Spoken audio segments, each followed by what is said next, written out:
Hello, friends. So I am just going to take us through the safe delivery of the SSP guiding principles. This is a document that Unite put together for practitioners.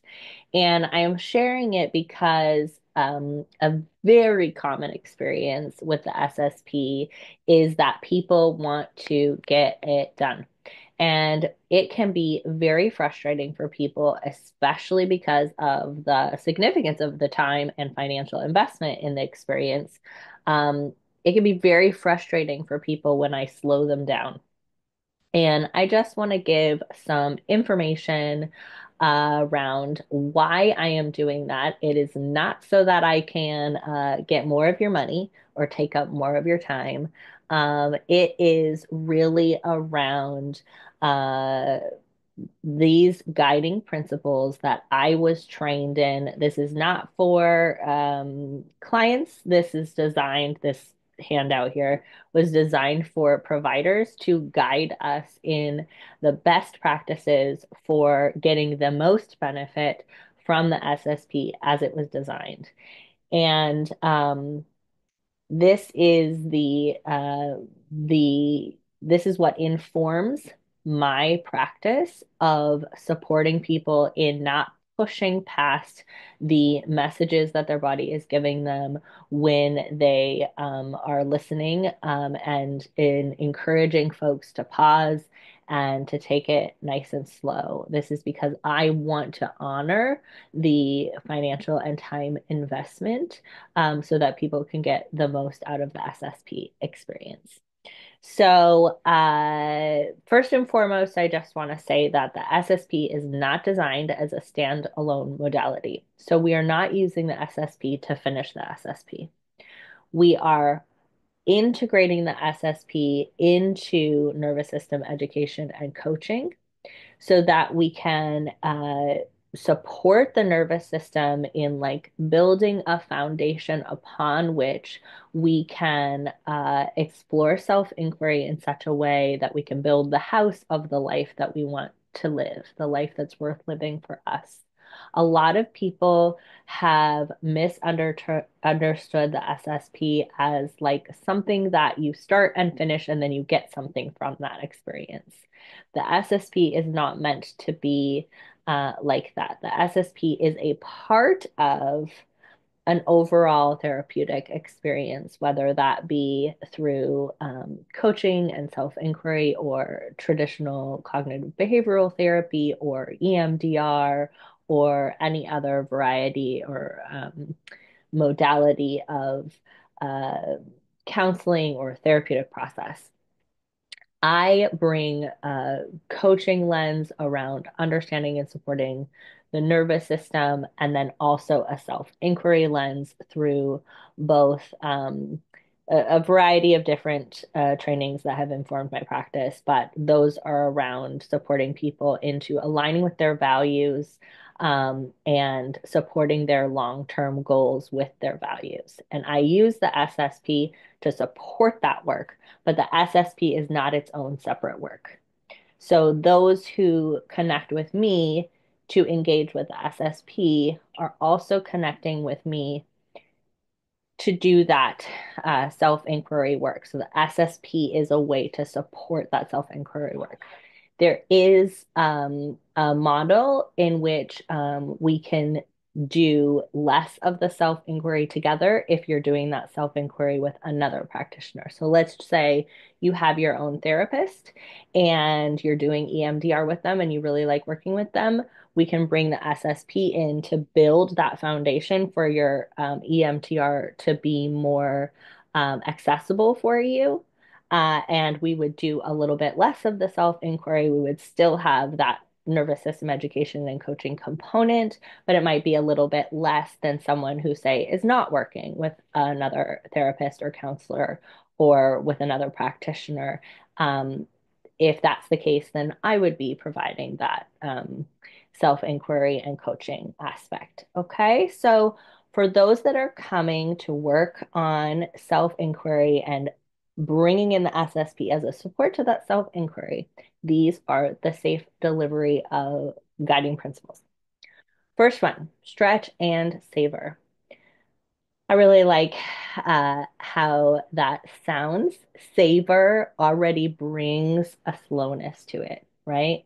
So we are bringing in a bit of a right degree of challenge, they call it. So a bit of a stretch. So I'm not staying totally within my comfort zone. I'm stretching it a little bit, stretch my nervous system tolerance. I'm going to savor the results of those efforts. So this is opposed to stressing the nervous system and pushing it into a survival or a defense state. Okay, so if I am, let's say, in a yoga practice and I am stretching and then I'm pushing myself past my body's capacity, I'm going to then just have a negative association with yoga moving forward because my body's going to be like, yeah, that didn't feel safe. But B, I'm going to quite possibly create an injury, right? So when we are engaging with something that is meant to connect us in with feeling safe and secure, and we then bring a threat into it, like, I know your body doesn't love this music right now, but just push through, then we're going to have a negative association with it. And we're also not going to create that connection with the safety that it's meant to provide us. Supporting your client in pausing, taking breaks, adding regulatory activities, or discontinuing a listen session as indicated. So this shows up in sessions like when somebody goes, oh, I was listening and then I felt super irritated, but I just had 1 minute left, so I just kept going. So if that were to happen, I'm going to invite the people next time that comes up. I'm going to ask you to pause. We're going to put our headphones down. We're going to do a nervous system exercise. We're going to check back in with the body and make sure to get permission before continuing the listening. And we may, in a session, if the body is like, hey, no, that's really all that I can take today, we may just say, no more listening today. We're going to do more exercises and more self-inquiry. Okay. All right. Context, choice, and connection. So these are three of the autonomic nervous system's needs for safety. So context is like, why are we doing this? Right? What is it? How does it work? I do a whole first session on this. And that first session can be really frustrating for people because they're like, I know, but let's just get to the listening, right? So we want to let the individual and their nervous system know what they're getting into. Why are we doing this? What is this about? How does the SSP work? What is our nervous system? What's a vagus nerve? What does it do? We want people to really feel included and engaged and like they're understanding what's happening. Why? Because the more we understand something, the less scary it is, right? So that initial intake session that can be frustrating for people because they're like, I just want to get to the listening. That's a really important part of providing context. Also, when I offer education through sending people a video or giving them some information through email, all of that is to support what are we doing? Why are we doing it? How are we doing it? Okay. Support choice through both guidance and autonomy. Too few choices can lead to the nervous system to feel trapped. Too many choices can be overwhelming. So I like to support choice in my sessions through at the beginning, I give a lot of options. Like, hey, would you like to do this exercise or this exercise? Would you like to try it this way or this way? And then I move people towards being able to say, what feels right for them once they know what some of their choices are. So I'm not overwhelming them with having to do too much, know too much early on, and they can move towards self-initiating as they gain understanding of what their body likes to do and how it feels and all that good stuff. Okay, support connection by staying grounded in the social engagement system, track moments of disconnection, and support return to relationships. So we're always working on the therapeutic connection in session. I try to maintain, not always perfect at this, try to maintain a balance of, being open about who I am, how my own experiences have impacted my relationship with this work, and really getting to know the individual and where they're coming from without turning it into like a whole therapy session. So we're creating connection and we're staying within my training capacity. I am not a clinical psychologist or a licensed social worker or um, counselor. I am trained as a coach and as a speech pathologist. And so, we're supporting folks with what's coming up. And then we're also creating containers and plans for connecting with someone who has more resources if we're ever getting into some of those more complex areas that may need more support. Okay. SSP delivery is a dynamic and integrative process.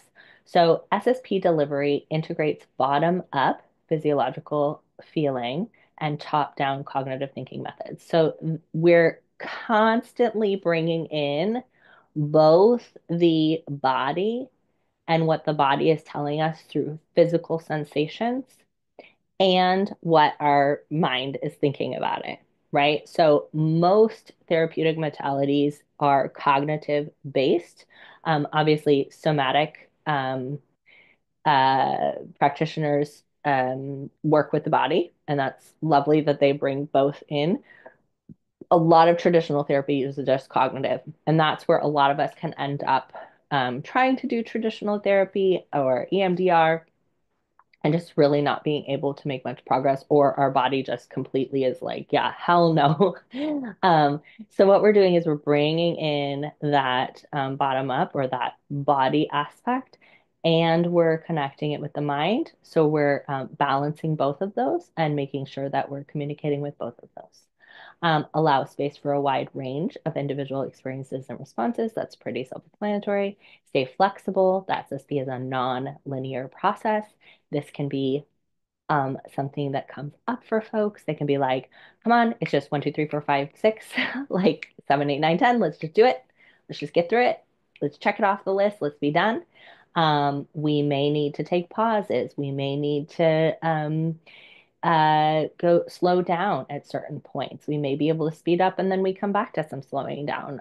We may start to come out and feel more mobilization, and then we may come back to a little bit of freeze. It's a nonlinear process, and we're going to just follow the body and take really good care of folks. The focus is not getting it done.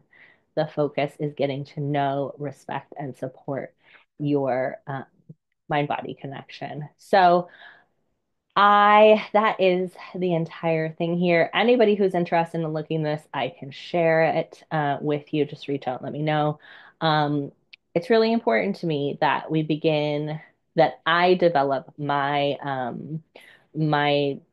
uh, my stability around communicating to folks.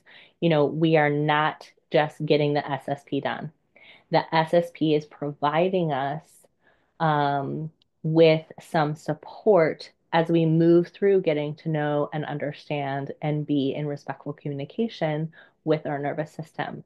That is the work. The SSP is not the work. The SSP is offering us something alongside it. And my goal is not to finish the SSP. My goal is to use the SSP to support you in developing this relationship.